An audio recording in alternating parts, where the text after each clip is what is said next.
but he's got to be the worst high school quarterback in all of high school football. Yeah. I didn't see those scenes. Again, I only watched my first episode last night, and got addicted to kids getting addicted to drugs. So I hope to find out how that is true.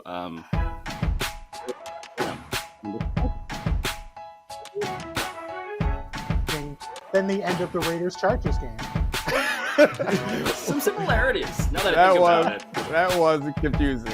But I want to know how you guys experienced that, because like it seemed like the Raiders were like, "Hey guys, we got our foot on your throat, but let's just hold hands and walk into the playoffs together." And the Chargers like, "No, finish us, please." Finish us. It's the Mortal Kombat fatality. We don't deserve thing. They're this. just bobbing back and forth, just like daring you to do a combo on you. We don't deserve to go to the next round. The sorry I love you moment of the NFL regular season game, the final game of the year.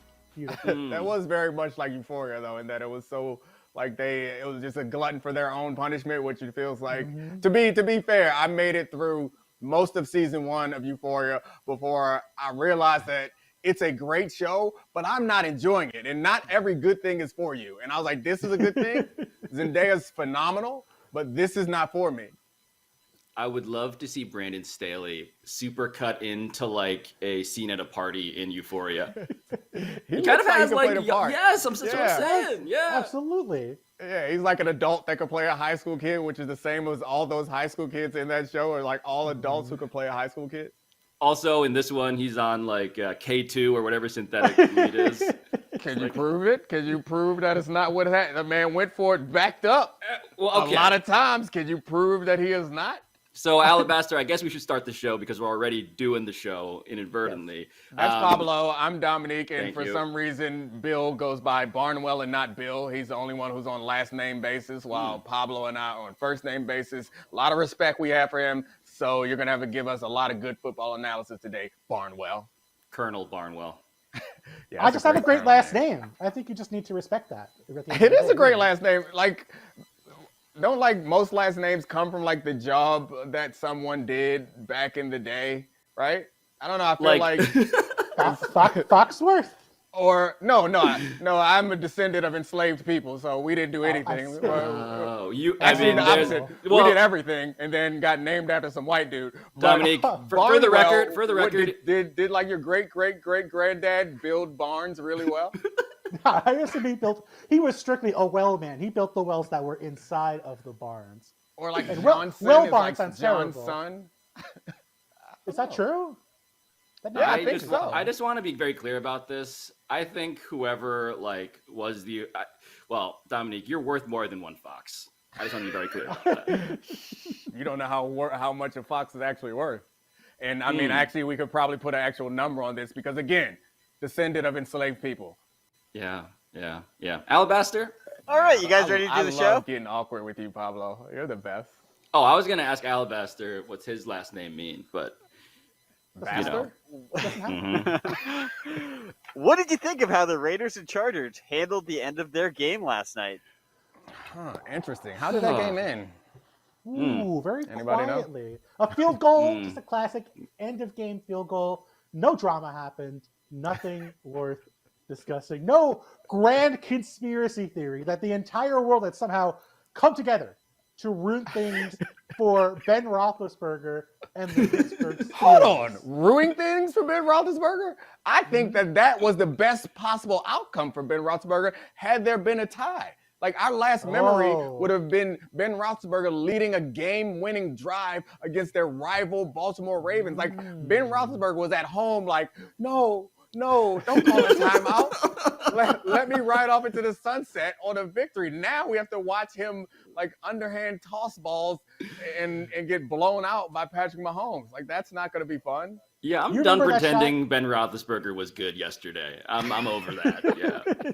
It took you 9 hours before you were willing to give up that universe where he was okay. I mean, he was terrible in that game, but this felt like an example of like internet football culture, like permeating the actual television culture, which doesn't always happen. Like there's like sort of like sly allusions from Chris or Al. But is Chris Collinsworth radicalized now by football Twitter? That's what it felt like at times. 100%. Al Michaels was like sticking a toe in. Yeah. Al Michaels like had Roger Goodell in his ear, like, don't mention the tie. Don't mention the tie. And Chris is just like, Al, if these two teams get to overtime, it might be a little crazy. They threw percentage signs on the screen on Sunday Night Football. Yeah, it was a catastrophe. I want to hear what Bill thinks about the backed up fourth down situation, because I find myself in the middle of this conversation, because like I embrace the numbers, but I got football jock in my veins. So when you go for it backed up, something in me I got like, jock in my jock. No, of course I got jock in my jock. What else would you have in your jock? Jock cream, probably. Not me. I don't need cream. Don't change me. Wow, incredible. I don't know what that's like. I'm a big person. We don't have that ability. I would say, like the thing that John Harbaugh's done really well, right, with the Ravens is he has somehow tricked the world into thinking that any analytically inclined decision he comes up with is actually him just putting faith in Lamar Jackson. Like he figured out, okay, if I just ask Lamar very conspicuously, do you want to go for it? Knowing Lamar is going to say yes every single time, I'm good. It's out of my hands. Numbers played no role in this decision. Wait, I love that. I love that, because Domonique, last week we were talking about how there should be like a go-to nerd stuffed in a locker that you consult, like Mike Pereira during a broadcast. Coaches absolutely should have their meatheadiest player co-sign. Just like no. You don't need a meatheadiest player. It's everybody. That's like if your wife asks you, "Do I look good in this?" Like as a football player, your answer is always the more aggressive result, whether you believe it or not. Like I remember being in games and they're like, "Hey, we're gonna go man on this. We're gonna go zero blitz on this fourth down. You can cover him, right? It's Randy Moss over there." Like, I'm like, yeah, you know it, coach. But also like, you know the answer to that. Like, it's the same thing. Yes. That's smart. Just play into this perception of your own players like masculinity. Players are not going to be thrilled about it, but they don't have a choice. I think with Brandon Staley, like he has not figured out, okay, well, Justin wanted to go for it, so we had to go for it on 4th and 1 inside our own 20. What I find so fascinating about this game is you can leave that aside. This was a game where, even before getting to the crazy end game, the Chargers managed to like snatch a possible playoff hope from the jaws of defeat 6 times in a row. Like there was like a 4th and 21.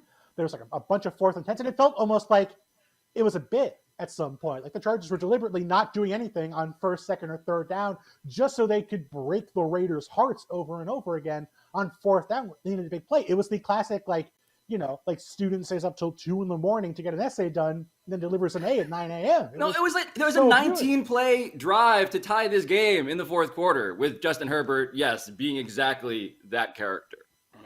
Can they change, what's their Charger man? He's very funny looking, but I feel like they should just get, a Phillip Rivers mascot, because it feels like the ghost of Phillip Rivers is still there, in that there's going to be a disappointing outcome for a very talented team at some point.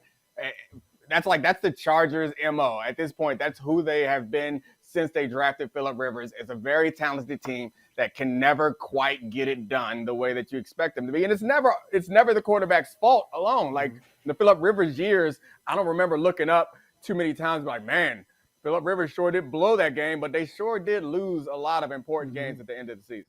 So with the Phillip Rivers mascot, sure. Would the Phillip Rivers mascot just be one full-size mascot and then 9 tiny mascots following him wherever that mascot goes? It's only 9 right now? Is it? I'm a big analytics guy, so I figure the math is important here, but we have to account for margin of error. There could be 7, there could be 12. He spent the whole year not playing football. I feel like in a few months, we might get a new River. He was a coach, though. Coaches are busy. Coaches, that's sort of like a thing. Like, I live in the facility. I don't go home. I've never met my wife before. Like, you gotta I've been in a relationship with a long-distance Russian agent inadvertently because I love football that much. You've seen Mike Zimmer's girlfriend, no? Oh, yes, we've seen that. I just want Pablo's movie. I want Pablo's movie where there's a head coach who like gives away state secrets because he doesn't spend enough time at home. Like his house is the center of some sort of Russian intelligence agency. Like that makes just me getting happy. catfished and revealing You play know- calls. Yeah. You know that's going to be the sequel to the Kevin James Sean Payton movie. It's going to be like half Paul Blart, half Sean Payton. Has anyone pointed out how absurd it is that like the nerds and the jocks have like switched places in some degree? Because like the concept of like nerddom is conservative, like, right? We're not going to take any risks. We're not going to do like generally our construct in our mind of what a nerd is. And like the concept of the jock is like, we're going to break it. But like in these for everything. in these situations, like the nerds like, no, the numbers say that this is an okay decision to make. And the jock's like, oh, no, let's punch it away. Let's kick a field goal. Like I'm afraid of what happens if we do that. But we can kick it and nothing bad will happen. It's just so interesting to me. But coach, I don't want to go for it. I would love to be, I feel like we need a sports sketch show where we could just have like a nerd bullying jocks with this whole thing. And then I don't know how we're going to fill out the rest of the sketches. I think the rest of the sketches would just be Mike Tomlin faces. That's a good idea, Alabaster. What do you got? Hold on, Pablo. Did you just cosplay being a jock in that scenario so you could be on Domonique's side of that? I'm sorry. See, there you go. Look It's at like, that. You know how like when I'm flexing for the podcast listener, and my bicep is enormous. For those who can't see it, it's super large. It's honestly very intimidating. Pablo jeans are back. Pablo come on. Oh my God. Form fitting. I know, mean, like, You do have arms for a podcast, my friend. Have you ever been like the kind of drunk person before, and you're around like yes. one super drunk person and one like not super drunk person, so you kind of feel like you have to act a little more drunk to like match the drunk person's energy? Yeah. That's Pablo in this scenario. I'm the really unathletic person. Domonique is the former NFL player. Pablo's like, I can go in either direction. I can either be super unathletic or kind of jockey. Rightly, you made your choice. You made your choice. The irony, first off, is that I was actually on Bill's side, quietly, subversively stuffing Domonique into a locker, but you guys were so eager to stuff me into a locker that you missed the actual, levels to the joke that I was doing there. The joke doesn't matter because the thing about being the jock / cool kid is once you get put in the locker, then the locker is the place to be. And the rest of you are outside, very sad and cold, like, man, got to get me a locker. So it doesn't matter. Like, I bring the cool where I go. I guarantee you Pablo's ordering a tie-dye hoodie as we speak. Man, so I do have. Thing. Yes, I have sympathy for the unlockered, by the way. I have to call him that now. But what are we talking about? Why are we doing this, Bill? Oh, the end of the game. The end of the game. We have not actually, I actually do want to know, Bill, what the hell happened as you saw it here. Okay, so ignore everything that happens up till the 2-minute warning, right? The 2-minute warning happens. They come back from break. Chris is like about to start crying. He spent the entire game building up this tie, and it's about to happen. And I think what happened is in our heads, every single person watching was like, okay, they're going to give up now. And the first 2 plays of the game, or first 2 plays of that drive, after the 2-minute warning, they ran 2 kind of normal run plays. And because it wasn't like a super vicious or violent play, everyone had that confirmation bias of, oh, I am seeing the Raiders give up without giving up on these 2 plays. And then the Chargers were happy with that. They let the clock run. The Raiders had no reason to push. They were happy to let the clock run. And then a timeout happened, and everyone's brains broke. A timeout happened is an interestingly, unpersonalized way to put that. A wild timeout appeared. I mean, I feel like Brandon Staley got what he deserved right there. Because he tried to have his cake and eat it too. He was like, yeah, run the ball. You're not going to get a first down. You're not going to get a first down. Run it. I'm going to sneak it on the back end and force the punt. And it backfired. What Got it. What was the benefit of them punting in that situation? The Chargers didn't want the ball. They weren't going to drive 90 yards downfield or 60 yards downfield after a punt to get in field goal range. Also, they had no reason to play for anything. If they won, they are the 6th seed. If they tie, they're the 6th seed. The only reason the Raiders had any motivation to win is because if they won that game, which they did, they got to play the Bengals. And if they tied that game, they were going to have to play the Chiefs, who beat them approximately 170-3 in their 2 games this season. So the Chargers had no motivation to try and get the ball back on a punt. You explain to me what he's thinking. Brandon Staley is your guy. Like, he is the head coach. He is the head coach who is most beloved by the analytics crew. So in that moment, I'm sure that the numbers must have... The analytics crew, by the way, the least successful hip-hop collective from the 1980s. They can break dance, man. They can bring their own cardboard. The analytics crew stuffed in a locker in the East Village in 1984, and nobody's seen them since. Terrible. Oh, I mean, I like cardboard with spreadsheets drawn on them. Yeah. They only go on the numbers trains in New York to try and get tips. Like Brandon Staley did not call a timeout after the second down play. He waited 35 seconds to get to that point. And I think the fact that he waited long enough tells you he didn't care about getting the ball back. He said, I want to get the ball. I wanted to stop them from kicking a field goal. I wanted to get our right personnel in the field, and I wanted to make the field goal as difficult as possible. And I think that makes sense. If they really wanted to get the ball back, they would have called the timeout immediately after the second down play, and they deliberately did not do that. So I understand, Bill, that like Brandon Staley wanted to make a defensive substitution because they were getting destroyed, right? They could not defend the run at all. That's what Staley ostensibly, per you nerds, of whom I am definitely not one, that was part of his strategy. Can I just point this out, though, in deference to what Domonique has sort of begun to argue here? I love that Brandon Staley is constantly finding ways to be misinterpreted. I love that he's doing things that are just like very plausibly bad ideas, but he clearly has some thought behind them. But I don't know if he's good enough at communicating in public, or maybe it's just a losing battle because he's fighting against the tides of the internet, Bill. Mm-hmm. But I just love that it's him all the time in a situation like this. Yeah, I mean, this is sort of like a prior situation, right? Like if this had been Bill Belichick calling this timeout, we would be like, oh, what a genius move. Threw them off. They weren't expecting that timeout. Now they're panicking on the sideline. They don't know what to do. They're crying on the side. It's terrible. And because Brandon Staley is aggressive on 4th down in other situations, this is seen as like let me finish before you tell me no. This is a genius move. This is like a genius. No, this is my debate. I'm sorry. Please. I'm sorry, nerds. No, I'm sorry. Nerds are bullying me, and I'm uncomfortable. Get in that locker. I just don't believe like just changing out Bill Belichick with Brandon Staley matters because all these sideline antics would have had to occur. Like you're saying, if Bill Belichick would have done that and people were crying on the sideline and confused and he actually sacked somebody or got a tackle for loss out of field goal range, all those things have to then happen. If what happens is the only bad scenario is what happens to you, like then yes, they run for an even larger gain after you sub in the guy to stop the run. How is this? Bill Belichick would have got criticized for that also, but he also has a bunch of rings to throw in our face to shut us up. So like those things happen. Your track record matters. Your resume matters. If I have someone who comes to me and says that the sky is falling every day, I'm not going to believe them on the 3rd day that they say the sky is falling. Yeah, that's so right. Bill Belichick, by the way, it's going to happen eventually. Get some rings.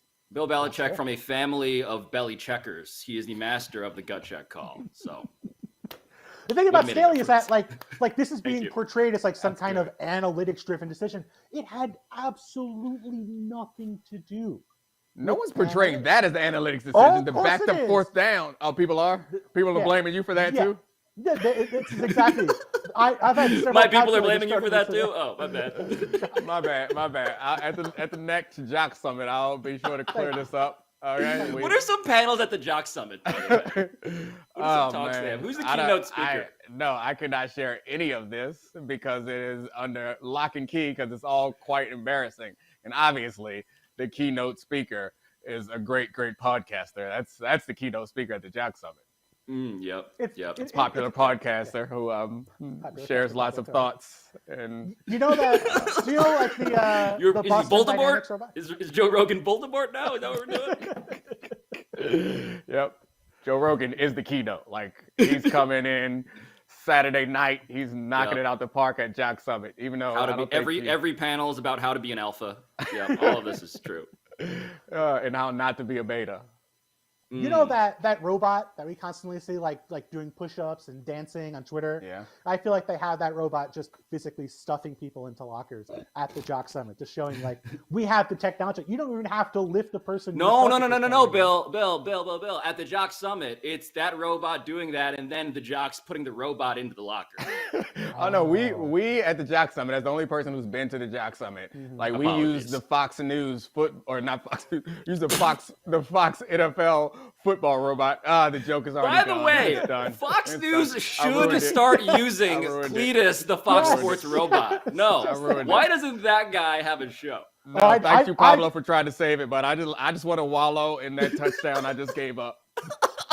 It was right there. I just had to cross the finish line.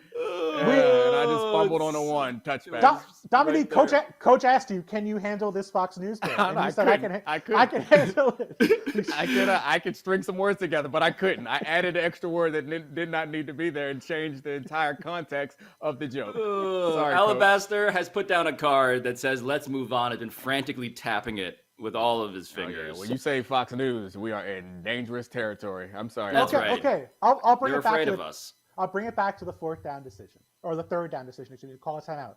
Like, yes, what happened on that third down play after the timeout? Except the Raiders did change their play call. They were in shotgun on second down. They ran like inside zone. They were going to do the same thing on third down, most likely. They were running the ball pretty clearly. After the timeout, they brought Derek Carr under center. They ran split zone. They ran a more consistent run concept, I guess. I think the timeout was bad for the Chargers, given how it turned out. But I don't think it appreciably changed the Raiders' attitude towards winning the game. They did not want to lose the game.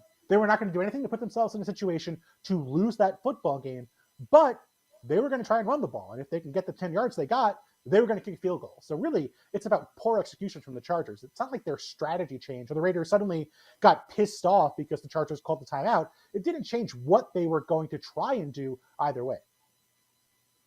We should get green screens for our backgrounds where when we say jock things, we can, be on the outside of the locker. And then we say nerd things, be on the inside of the locker. Wow. Oh, I like that. That was quick.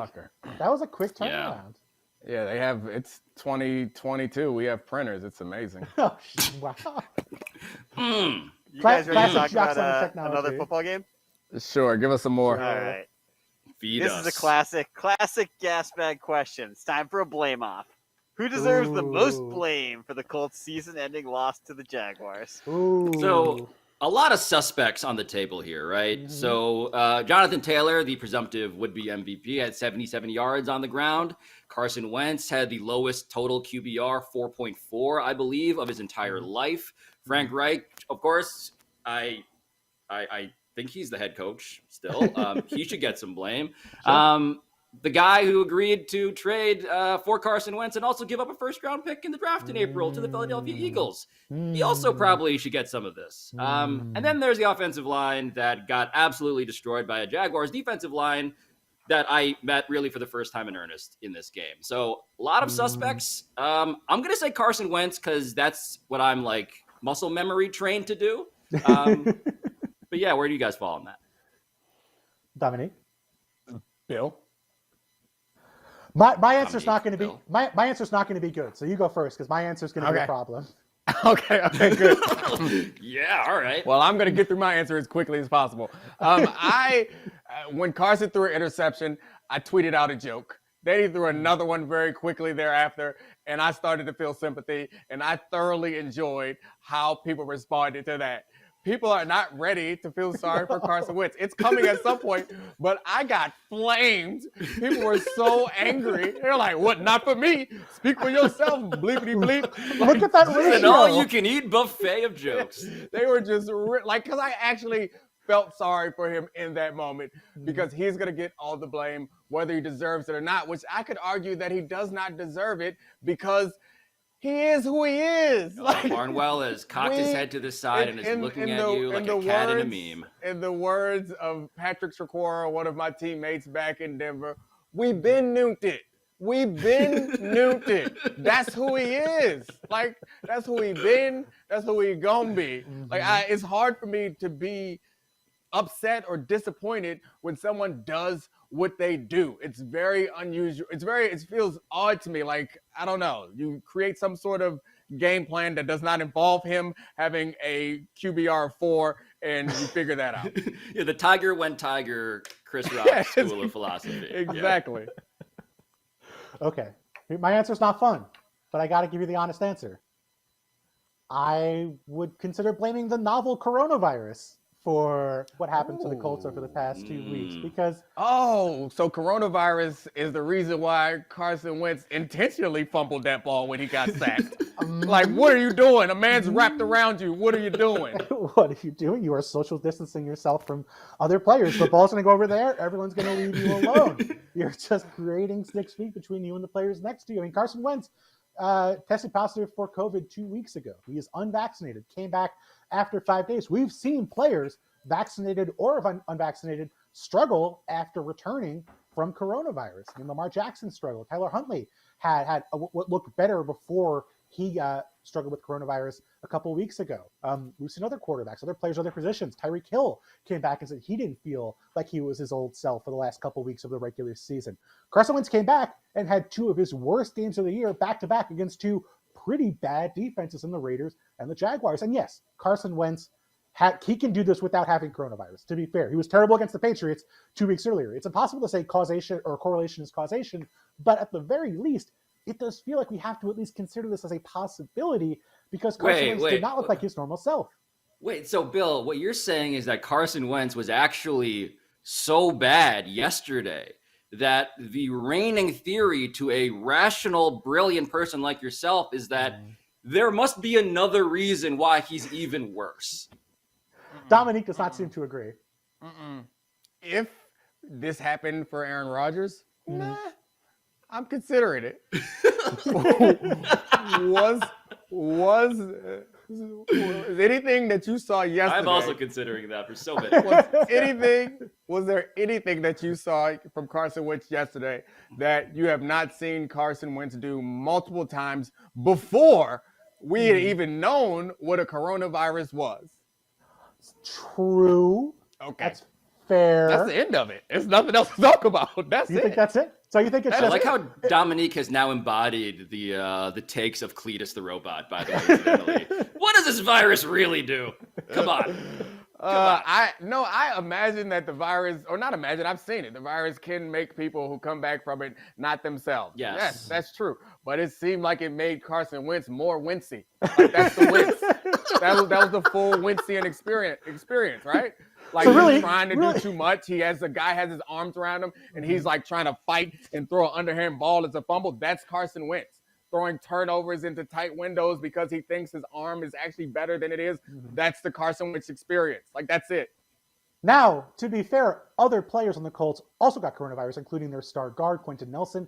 Multiple offensive linemen were injured, and we have seen in the past, to bring this all full circle, Carson Wentz has been a totally different quarterback when you don't give him great protection. Lane Johnson, like his numbers with and without Lane Johnson, the Eagles' star right tackle, were significant throughout his entire career with Philadelphia. He melted down last year when all other offensive linemen got injured at the same time. And so I think the fact that the Colts are also dealing with COVID at other positions, like positions that were designed to protect Carson Wentz, also contributed to the Jaguars running them over in this game and forcing Carson Wentz to become the distilled, concentrated Carson Wentz we all know and love. So the follow-up question, though, people then... don't love him. Look at my Menchies if you think people love him. We know him, I don't think we love him. We love the Carson Wentz from last week. We love to hate the Carson Wentz. We love the Carson Wentz that is a mess. That is fun to watch just because it makes Dan Orlovsky upset. We love Dan Orlovsky, but it is fun to see someone melt down in real time. Correct. Did coronavirus cause him to do that left-handed throw out of his own end zone against the Tennessee Titans? Was that coronavirus too?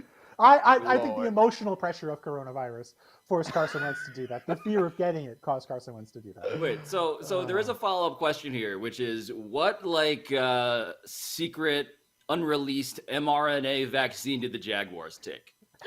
because like what we saw from a team whose fan base, again, and I feel like we bury the lead with all of this. They showed up dressed as clowns. With big mustaches. Yeah. Took off the clown wigs during the national anthem, per reports, which, again, patriotism, even in the world of clowns. Respectful. Very important. They ended up finishing this season like feeling great.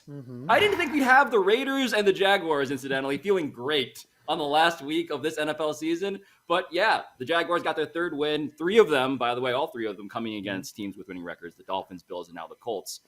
What do you take away from how the Jaguars played in a real way? How much of this was this particular matchup and the absurdity of this unique circumstance? This is a very easy answer, Pablo. Where did the Jaguars vaccine stash come from? You've seen the swimming pool at Jaguars games. And that's all full of Florida people. Like there's a lot. There's a whole lot of antibodies. True. That's true. Those have recognized and seen some disease before. They've been prepared. That is a strong source of antibodies for antibodies. For the Jaguars. So many fungies in there. I'm really happy the Fugees changed their name and they didn't go as the Fungies. That would have been a significantly worse performance. I did notice that Trevor Lawrence is what Carson Wentz is imagining. Like in that particular game, the throws that Trevor Lawrence was making and the plays that he was making, I could tell that that's what Carson Wentz was thinking when he was trying to do the stuff that he was doing. So that I imagine that might be tough for him in a game when he's watching the game. He's like, oh yeah, you could just do that. Watch me. Fumble. It feels to me that the best possible outcome or end of a season for the Jaguars, given how ridiculous the season was for Trevor Lawrence to do the things that he was doing. Exactly. Which was pretty impressive and outstanding. And it feels like it answers the questions. Is he capable? Whether he's going to be able to sustain that stuff going forward, I don't know. But the optimism that they had about Trevor Lawrence, I know it's just one game, but it feels like it returns and it makes that job look a lot more attractive than it did 2 days ago. So imagine this from the perspective of Jaguars fans. You have shown up at this game in a full clown outfit because you're so upset that the organization is keeping Trent Baalke, their GM, who, I mean, I don't blame him for the Urban Meyer problems, but it wasn't like he was solving things for the Jaguars either. You have the first overall pick in this year's draft lined up. If you lose this game, you are winning. In fact, you're blowing out the Colts in the second half. So that's positive. You feel good about that. Your star quarterback is showing signs of life. But not only are you possibly losing the first overall pick if the Lions lose, you're also maybe causing Trent Baalke to come back. What an incredible conflict at the end of this game for Jaguars fans. I don't know how they could have chosen what they wanted to happen here. It does feel like, at the end of the day, the Jaguars fan who feels great walks home and looks in the mirror and is reminded of their lot in life. Yeah. It's kind of like, this is how I was going to end. So before we move on, does anybody feel any bit of sympathy for Carson Wentz, or I'm the only one? Yeah, you're the only one there. All right, just checking. In all of America, I'm the only one. Okay. Yeah, Bill mounted a rigorous scientific alibi, and I don't even think he feels like he shouldn't be laughing at Carson Wentz right now. He'll be fine. So bad. All right, I'm done with this sad story. All right, moving on. Happier football times. Did you learn more about the Rams or 49ers yesterday? I like how this question is entirely dependent on how much ignorance we had personally. Like Bill and I are going to have very different answers here because I know jack shit compared to Bill and Domonique. Yeah. But what I did know was that Jimmy Garoppolo was quite handsome. He was. So good looking as per the cards being put down by Alabaster right now. And the fact that he went on that drive, I don't know, Bill. I feel like he tweeted this sarcastically. Legacy drive for Jimmy G. But you know what? I felt it in my bones. Yeah, you did. You know, it's one of those classic Felt examples like a legacy drive. where I tweeted something sarcastic and people took it earnestly and were like trying to dunk on me. But then I happened to be right accidentally like a minute later. So How did it feel to be a jock, Bill? How did it feel to accidentally be a jock? To turn it into something that I felt good about. It was great. I felt like finally me and Jimmy were simpatico. We were on the same wavelength. We were together once and for all. I feel like this was kind of a reminder from Jimmy Garoppolo, right? Like, I think everybody wants to see Trey Lance. He's been, he was better last week, but he was still kind of inconsistent. First half of this game, they're down 17-0. I was writing them off on Twitter, getting rightly yelled at for being an idiot. Like, it felt like this was a moment where it would have been the easiest thing in the world for the Niners to put in Trey Lance and just give that a shot. Maybe they come back, maybe they don't, but at least they went down swinging with, the guy they traded 3 first-round picks to go get. And I wasn't expecting Jimmy Garoppolo to come through, but he did. He made a number of good throws. Did he throw an interception on a play where he got face masked? He did something wrong on a play where he got face masked, possibly harming the greatest face in the National Football League. He was understandably upset about that, but he played through it. And I mean, the throws he made in the final drive of that game were great. He got help from Deebo Samuel, but it was a reminder that, hey, it's easy to kind of put this guy in with the Kirk Cousins, Carson Wentz group of quarterbacks. Maybe he does belong there. How dare you? But he did help get the Niners to a Super Bowl. And that is further than Carson Wentz took the Eagles. He got hurt. They went to the Super Bowl without him. And further than Kirk Cousins has taken any of his football teams. And I think Jimmy Garoppolo does deserve to be in a slightly higher tier of quarterback because of that. Well, Cam Newton, as long as he's in the NFL, still the handsomest quarterback in the NFL. So Jimmy G comes in second to me, in my view. Like, Cam Newton is just so. What if Jimmy G started wearing Cam Newton's hats? Yeah. He couldn't pull it off. Jimmy G can't pull off the Cam fits, which speaks to how handsome Cam is. Like that. It's a good point. That man, wow, he is something. He looks like a defensive end with the looks of a quarterback. It's outstanding. But that aside, Jimmy G, the criticism of Jimmy Garoppolo and of this team, frankly, has for quite some time been that Jimmy Garoppolo is the thing that's holding them back. They traded 3 first-round picks, to your point, because even the team believed that whether they believed it was his talent or his injury proneness was holding him back, those were holding him back. But in a game where he's playing injured, almost high-fived someone and then pulled it back, in that game where he's playing injured, he did the thing that we all said he couldn't. The thing that we all said is the reason why they can is to elevate his play in a key moment against a good team.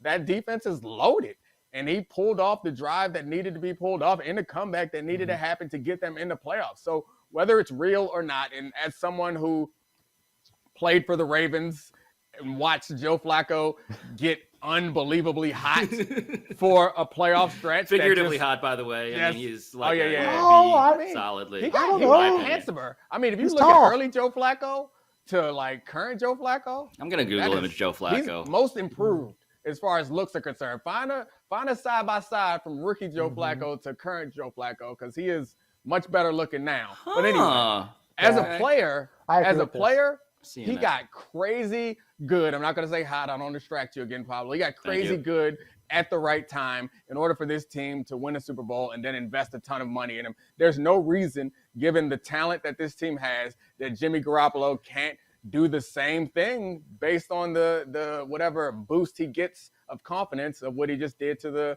their division rivals whom they beat all the time. I don't know. I mean, there's a little bit of a difference here. Like, yes, Jimmy Garoppolo could get hot and make a postseason run, but like, there was nobody lurking behind Joe Flacco who the Ravens traded 3 first-round picks to acquire. It feels like even if Jimmy Garoppolo, if he won the Super Bowl, do you think the Niners would go with him next year and not put Trey Lance in as a starter? Yes. Ooh, yeah. Absolutely. Yeah. I mean, I think it depends on how they win the Super Bowl. If they win the Super Bowl 9-3, that's a different story. Or if they blow a team out, it's a different story. But it's no way that they come back, that Jimmy G has a respectful Super Bowl performance, they win the Super Bowl, and then they come back and throw Trey Lance out there. I appreciate it. The respectful is the important part about it. I feel like respectable. Oh, excuse me. I thought you were saying like if Jimmy Garoppolo used his handsomeness to like distract the opposing team, and that was the way the Niners won the game. That would maybe be like, oh, well, we have to stick with use him. what you got. Well, Jimmy. By the way, 100%. It's worth noting that Bill, like the Niners did make a Super Bowl with Jimmy Garoppolo, and the handsome play that they called didn't work in that one. Yeah. He closed his eyes and threw an interception before halftime. Remember that. Never forget. That's true. That's true. Now, that's a good point. I forgot that. Like, do you think this appreciably changes how you feel about the Rams, though? No. it doesn't appreciably change how I feel about the Rams. Because, I mean, this is who the Rams have been. Like, they are loaded with talent, and they have been kind of underachieving and volatile. They are their quarterback.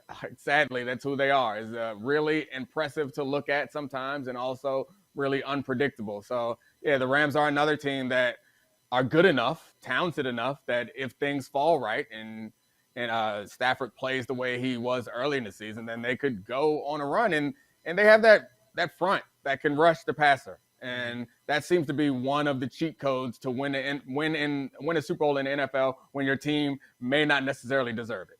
So are you telling me that the Rams need to get a hotter quarterback than Matthew Stafford? Or Matthew Stafford needs to get a glow up between now and the postseason for the Rams? Oh, if Matthew Stafford wants to go visit a certain Hall of Fame quarterback who is still playing his plastic surgeon in between now and the playoffs. It's a great surgeon, by the way. We talk a lot. About Google Guerrero. image before and afters. We talk a lot about Guerrero. We need to figure out who's doing these plugs and who is doing these nips and tucks. The cheekbones have Send never them this been way. sharper. The jaw. Send them this way. I got too much forehead wrinkle, and as we talked about before, the safeties are getting off the hashes, and I don't like it. I need to know Brady's guys. Get rid of these wrinkles, and let's load the box. Let's stop the run. Baby. Stop the For the run. podcast audience, Domonique is massaging his forehead and also calling a play upon it at the same time. Yes. We got to blitz off the edge or something. Yeah, Domonique is trying to engage it. Unfortunately, for me, I've been playing prevent defense for a while now, so I don't really have much to work with. You guys. But you know what? Bill, bend but don't break. Exactly. You're still on the field, though, Bill. You're still on the field. Yeah, you haven't given up completely. You were trying to stop him in the red left zone. on the clock. You're trying to stop him in the red zone. Bend but don't break, baby. Pablo, you're laughing too hard there. You got a pretty good front up there, and I don't like it. You probably got some issues in the back. You got a little issue in the back. Hell no. It's just full all the way around. Just rotating. Oh gosh, let me see the back. See if you got a ball spot. It's beautiful. It's infuriating how. Oh nope, it's thinning. I'm gonna wish it. Thinning. I'm just more vulnerable now because I showed you my mole, which is on the back of my neck, which is. I think it's cute. I know. Just the safety who wandered away from the play. Yeah. What's his name? Oh, Steve. By the way, I was told if there's a hair growing out of it, not cancerous. So shout out to the dermatological wisdom that I have internalized, and I hope it's true. I don't know. I hope it's true too. I hope you are giving bad. Let me tell you something, advice. guys. There's a lot of hair on that mole. Okay, next. Bragging, guys, ready to move on? Even his moles have hair. Oh, that's nice. Wow. Incredible. All right. Let's go. The Broncos, Vikings, Bears, and Dolphins all fired their head coaches. What is the most appealing opening? Oh, man. So should we recap what today was? Because, I mean, the Broncos fired Vic Fangio, right? Yesterday or 2 days ago. But today we had Matt Nagy obviously getting canned. Mike Zimmer obviously getting canned. Brian Flores, far more surprisingly. I wanted to start there, guys. What was your reaction as people who, pay attention to this stuff? Like, how did you feel when you saw that news? My first reaction was, finally, it's Black Monday. All right. Proceed, Barnwell. We can't say that. Build this barn well. You can say that. I can't say that. It felt like it was the Dolphins sort of regressing back to being what the Dolphins are, which is an organization that feels like they are one false step away from screwing themselves up over and over and over again. And yes, like if you want to make the argument that Brian Flores his relationships in the organization were not great, that there was some infighting within the organization, like I'm not there. I can't say. I'll take that at face value for what it is. But if that's true, why are they getting rid of Brian Flores, who is the defensive-minded head coach of that football team, and not the general manager, Chris Greer, who drafted Tua Tagovailoa, who looks like he's maybe not a franchise quarterback, who spent a lot of money in free agency and had it not work out, who has had multiple first-round picks from the Laramie Tunsil trade and delivered, outside of Jalen Waddle, mostly very middling results, who hasn't been able to protect Tua Tagovailoa. Like if you had to pick between those two, I don't understand why you're choosing Flores to be the one who leaves. I'm with you. Let's fire him too. Let's blacken this Monday up even more. Chris Greer, get them all up out the league. Is also a Black Monday character. Get them all up out the league. I would like Black Monday to be Tyler Perry's Black Monday. Let's go ahead and get all of them out. Man, can we fire Andrew Berry to Cleveland? I mean, fire him too while we're at it. and yes, it is worth noting that in all of this, remarkably unfired is one Joseph Judge. Ooh, Monday's looking mighty white up there, Joe Judge. Mighty white Monday for Joe Judge. Joe Judge, whose ancestors, of course, were great at judging things. Oh, Pablo, you know how to carry a theme, man. You're outstanding. I love a bit. But in all seriousness, Joe Judge is terrible at judging things, right? Like, I don't understand how he has been judged to be good at judging things. He judged the right job to take. Very good point, honestly. Really good point, because I don't get any of this. He judged I think the Gettleman, the fact that Gettleman was there, he knew he had some cover. He knew that somebody had to go before him. But, I mean, I would have spent a little bit more time in Miami, honestly. Yeah, please. Talking about, well, physically, I don't want to go to Miami because I like to be healthy. But I do want to talk about what's happening down there. This has to be, and I know the speculation is Harbaugh connected with Ross, the Michigan connection. Booster, right? So that has never felt more obvious, despite the reports that it's not true, is because you don't fire a coach like this right now unless you have something lined up, right? No, and Domonique, there's nothing more Black Monday than saying definitively that it's not at all connected with the white coach you're about to hire, even though you're supposed to interview some Black Monday candidates the Black Monday rule. Oh, right? I can't wait till next Monday when they have a couple black guys come through so they can speed up the process of hiring Harbaugh. It's going to be great. Now, like, realistically, if you're the Dolphins, maybe you decided after they started 1-7, 2-7, they were a mess halfway through this year. Okay, we're getting rid of Brian Flores at the end of the year. But to Pablo's point, they needed to have this lined up. And the fact that we are seeing some reports saying that Jim Harbaugh is not going to go to the Dolphins, which, by the way, isn't there something weird about Stephen Ross, being this legendary Michigan alum, getting Jim Harbaugh to go to Michigan? Yeah. And then plucking Jim Harbaugh out of Michigan to go coach be his rich, team. Man. Someone pointed out on my Twitter, one of the best comments I've ever gotten on Twitter. Stephen Ross is paying Jim Harbaugh either way. It's just that one of them is a tax write-off and one of them is not. That's fair. That's a very legitimate answer. I just it feels like they should have had someone ready and lined up, if not in reality, at least in name alone, immediately. The fact that it's not lined up like that is a little concerning to me, because Brian Flores is good at his job. There are teams who absolutely were not thinking about firing their coach, who will have a conversation about, should we get Brian Flores today, because they didn't expect him to be available.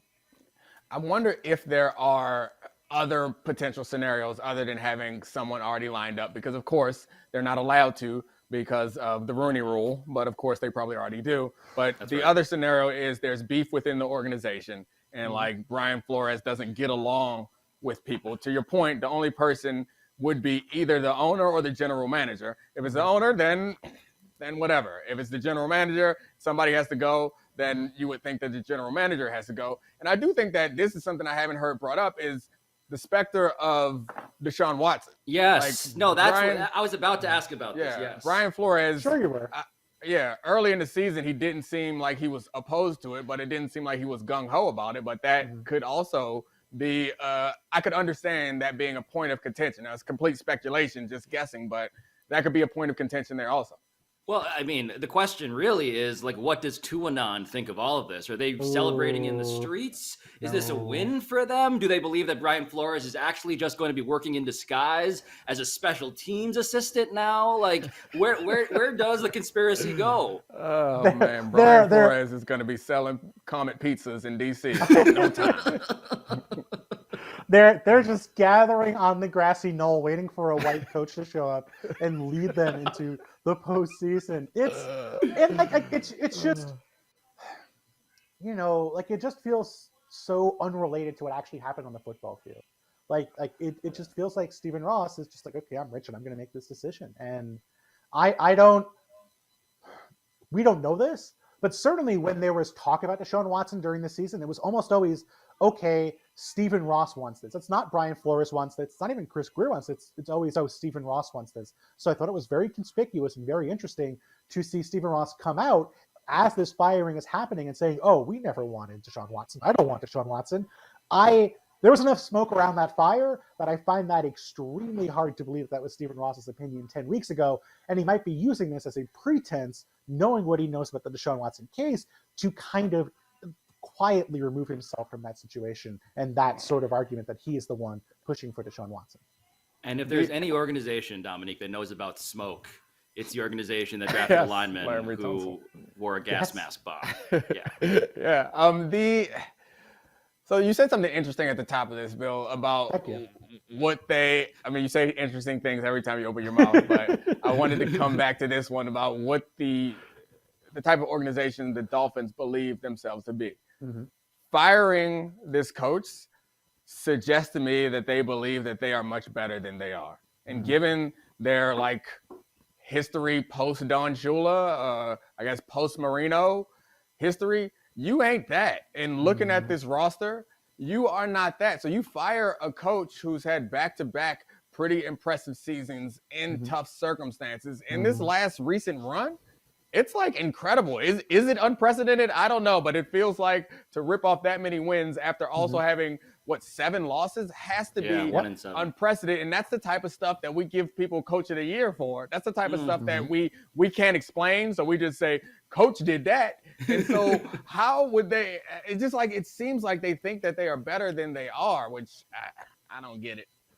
Again, the bar for coach who is keeping his job is the guy who ran a sneak on 3rd and 9 last week. The guy who was repeatedly lying about. Do we have an explanation for that, by the way? Because Domonique, I assume you had never seen that before. I've seen backed up teams run a sneak to try to give their punter more room, but they weren't that backed up. I don't know what yard line they were on, but they weren't on their own. They were on their own 4, and they did it in 2nd down and then in 3rd down. Right. Yes. So and they also telegraphed it, which is interesting because the reason why you would do something like that is you don't want, when you're backed up, there's not enough room to do your normal punting difference or your more normal punting distance. Mm-hmm. So you push it out a little bit, you give up on the 1st down so you can get the distance to punt. But you would normally line up in some sort of spread formation, force some defensive backs onto the field. The defensive lineman will be spread out a little bit more, and you can get 2 yards quick before anybody can even touch you, and your quarterback goes down. You do that to get yourself off of the 1, but they're already on the 4.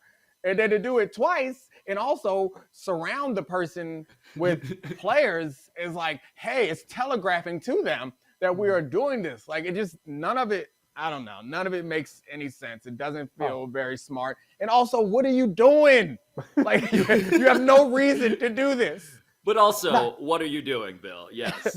It's no surprise that they telegraphed it because every week Joe Judge gets 12 telegraphs from Giants fans, 6 of which say he's doing a great job and 6 of which say he needs to improve things. So he's very familiar with telegraphing things. The part of this that makes no sense is why are we blaming any of the Giants players for this? Why is anyone in the Giants getting criticized in the tiniest way for this? If it's week 1 of your first season and you're starting a backup quarterback and you feel like you have no confidence in your guys, that's one thing. It's the 2nd season with Joe Judge. It is week 18. They have played 16 games so far. And yes, it is a backup quarterback. But How do you not have enough confidence in your players that you've done a good enough job as a coach to put your players in a situation where they can hand the ball off inside the 5-yard line without a disaster happening? Like, forget throwing the ball downfield. They didn't have any confidence to even run a handoff without it turning into a safety. That's not on the players. That's on Joe Judge. We talk a lot about Brandon Staley and the decisions that he makes, but at least if you're a football player in that locker room, you can like wrap a story around the decision that he makes, even if you don't believe in the analytics. You're like, because he believes in you. That's right. Yeah, Yes. like you can follow that guy. You can wrap a story around, man, that guy believes in us. This Joe Judge, who gives some really fantastic press conferences Sure does. that seem full of bravado and toughness and aggressiveness, like it's not even, he managed to like violate all the tenets of football in those plays, because like analytics wouldn't tell you to do that. No football jock would tell you to do that. Like, who's telling you to do that? And even if it's something that you want to do, why would you do it so obviously? Like nothing. I'm reaching for any semblance of rationality in this decision, and I can't find any, unless he just wanted to get fired. He wanted to. He's been begging. It's not unreasonable. What's not unreasonable is the fact that I'm about to pitch you guys a show called Judge Joe Judge, in which Joe Judge is a TV judge. We would all watch that. His press conferences have absolutely convinced me this guy would be a great judge. Man. He's back. He's back. White Monday. All right, guys. Moving on to some more football, but college football. Steve Harvey. Who you got in the Natty? Alabama or Georgia? So full disclosure here, I was asked for a prediction in this game because they're doing something, and I decided that I'm too professional to say Alabama 69, Georgia 42, and so I went to Alabama 42, Georgia 20. I couldn't do Georgia 0. But I wanted to make a 420 joke. So if you see my prediction anywhere on ESPN's like scroll, that's what I was trying to do. Just FYI. Oh gosh, that was such a waste of time that we just went through. You're welcome. I just want to. Can we put back up the picture of sellout Pablo Torre and the Nissan Heisman House with his in front of my truck, his jeans, in front of my pickup truck? Have you ever driven a pickup truck in your life? I'm sorry, I don't want to mess up your bag. I'm still waiting on Dukes to send me some money. Where my mayonnaise money at? Does the angle of my lean not tell you that I've driven a pickup truck definitely more than 0 times? What was in the back of it? Calculators? The TI-83. Yeah. Sales graphing calculator. 80085 on them. That seems like you seem like that guy. That's right. It was like the hairs covering Pablo's mole were in the backseat of the truck. Oh, that hairy mole drives pickup trucks all the time. Oh, dude, absolutely, just combing that one single mole. Yeah. Oh man, I don't know.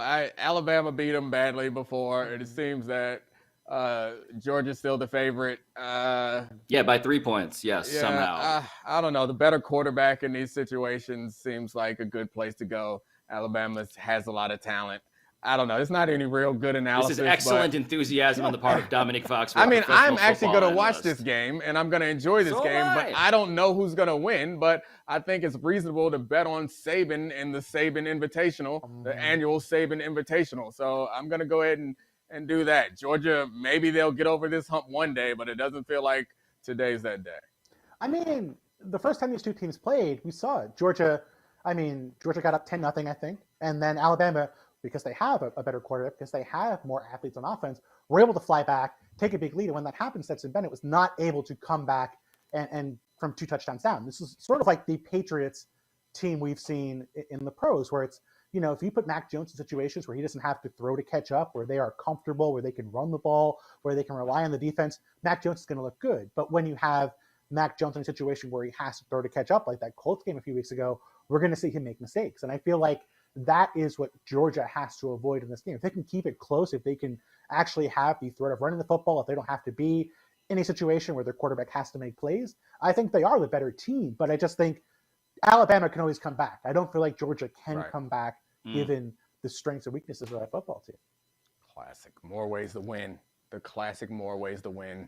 That's So what I do want to point out that my fake score accidentally sort of replicated the real score of their first matchup. Alabama did win 41-24, and Georgia apparently or is it Alabama, Alabaster? What was the joke I was going to make? That they're averaging 6.9 yards per 6.9 points per game during the regular season.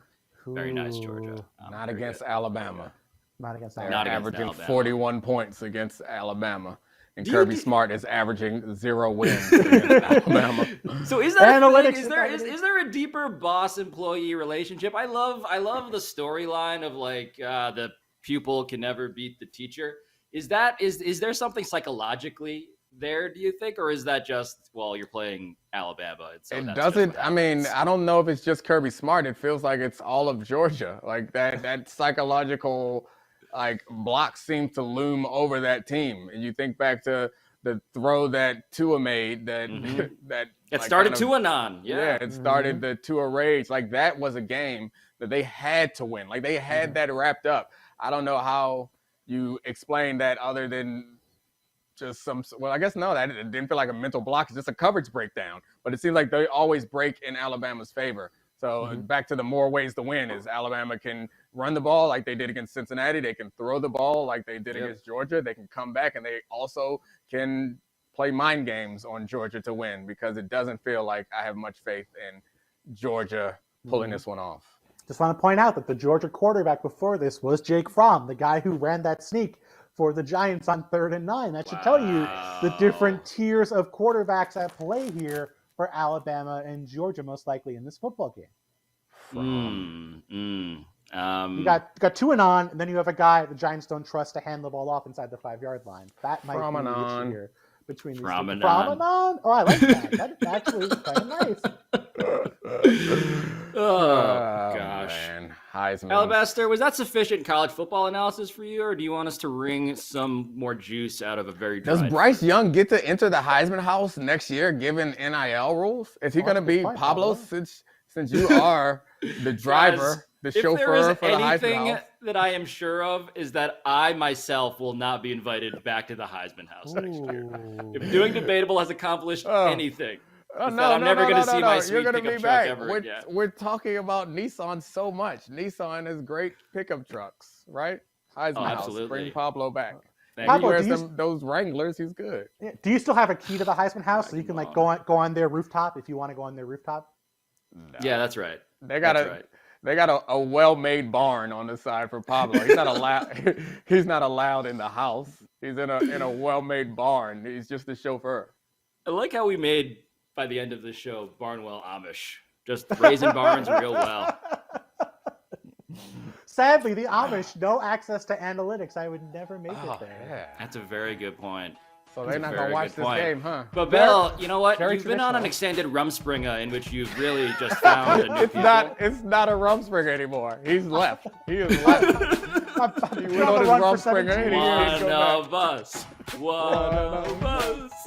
He did not go back. He saw football. He saw spreadsheets, and he was like, "I'm not turning no more butter." No. The devil is not a lie. The devil is fantastic. You ever been to Lancaster, Pennsylvania?